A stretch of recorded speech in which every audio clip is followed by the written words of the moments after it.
Okay, so dito na tayo sa part 3 mga kabro for the final. So itong makina na inassemble natin sa part 1 sa transmission, sa part 2 dito sa bandang clutch side.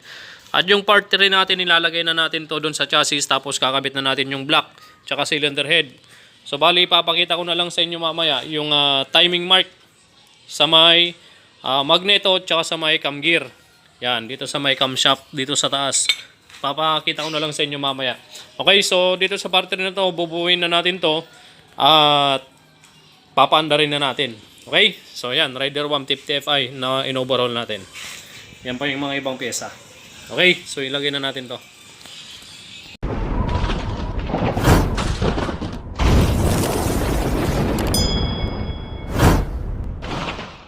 A few moments later. Okay, a few moments later mga bro, nabuo na natin yung makina, na-assemble na natin. At ngayon, naikabit na natin yung bagong block, which is Pitts Bike na brand. Yan lang yung in-order ni kabro, Pitts Bike. Yan yung in-order nung may-ari, Pitts Bike. So 62mm standard lang din. Ngayon ipapakita ko lang sa inyo yung timing mark. Same lang din sila nung sa may Rider 150. Okay, yung kanyang timing mark. Yung pagsisilipan mo nga lang dito sa FI, dito sa bandang side. Okay, so ngayon papakita ko na sa inyo yung timing mark. So dito muna tayo sa may magneto. Alright. Nakikita nyo dyan yung marking naguhit. Ayun. Yan yung marking naguhit sa may bandang magneto. Dapat nakatapat yan dito. Yan. Okay. Yan. Marking. Tapos dito sa camshaft, sa may camshaft sprocket, may marking din yan. Yan. Yung guhit na yan, which is nakapantay dapat dito sa may ibabaw ng cylinder head. At ganon din dito sa kabila sa may bandang intake. Yan, may marking din yan. Hindi nga lang kagaya nito na malaki ang marking. Ito parang guhit lang. Alright. Yan, so nakapantay lang din dyan. Ganyan ang pantay niya. Timing mark ng mga rider. Okay. So marking dito sa magneto. Yung guhit. Yun, yung guhit mga kabro. Okay, yung guhit ayun. Dapat nakapagitna siya dito sa bilog. Tapos, camshaft sprocket, yung timing mark, nakapantay siya dito sa ibabaw ng cylinder head. Okay, takpan na natin to. Tapos, lagay pa natin yung tambutso, yung mga dapat na ikabit pa, sprocket sa harapan. So, testingin na nating panda rin mamaya. Yan. 2 very boring minutes later. Right, so tapos na natin ikabit yung mga dapat ikabit mga bro. At nailagay na rin natin yung coolant, tapos langis. So ang nilagay nating langis 1.3 dahil yan ang nakakabit, ang nakalagay dyan na sukat ng langis na ilalagay sa makina, 1.3 ml. Okay, so try muna natin i-kick. Yan, nakapatay pa lang yung ating ignition switch. Kick muna natin.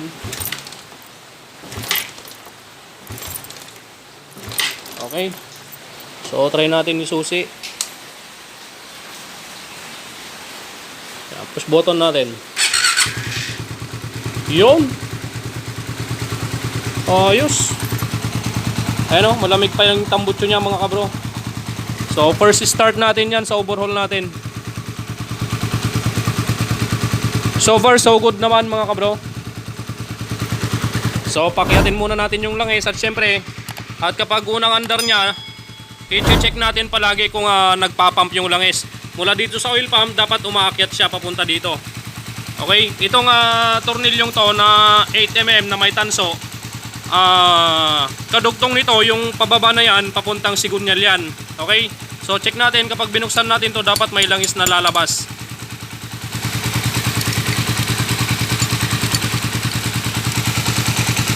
Dapat may langis para sigurado kung nagpapump yung langis dito papuntang pakyat mga kabro. You know. Yun, napakalakas mga kabro. Oh. Naku, ayaw nang magsara. Yan. So sarado na natin. Lakas ay no. Tumulo na. So punasan muna natin ng mabuti to. Sarado muna natin. Yan.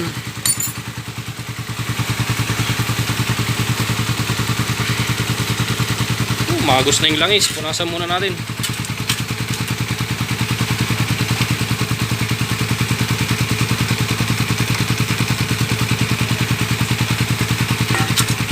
Tapos pahanginan.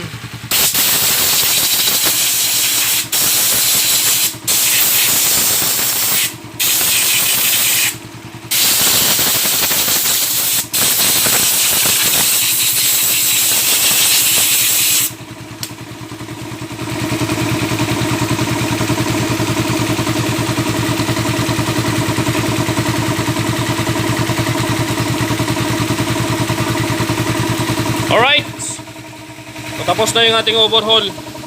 So sana may natutunan kayo sa tutorial natin mula sa pagbuo ng transmission, pagkabit ng balancer, at dito sa may bandang clutch side. At sa timing mga kabro, timing mark. Kita nyo naman, one click.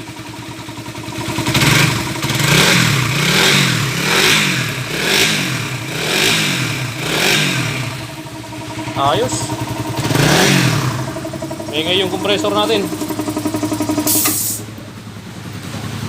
Yan.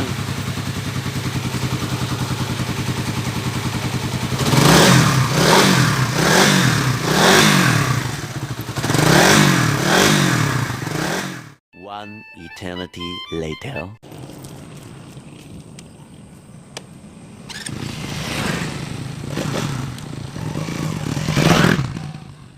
Yun, so tapos na natin patakbuhin yung Rider 150 mga kabro na in-overhaul natin. Ito na siya.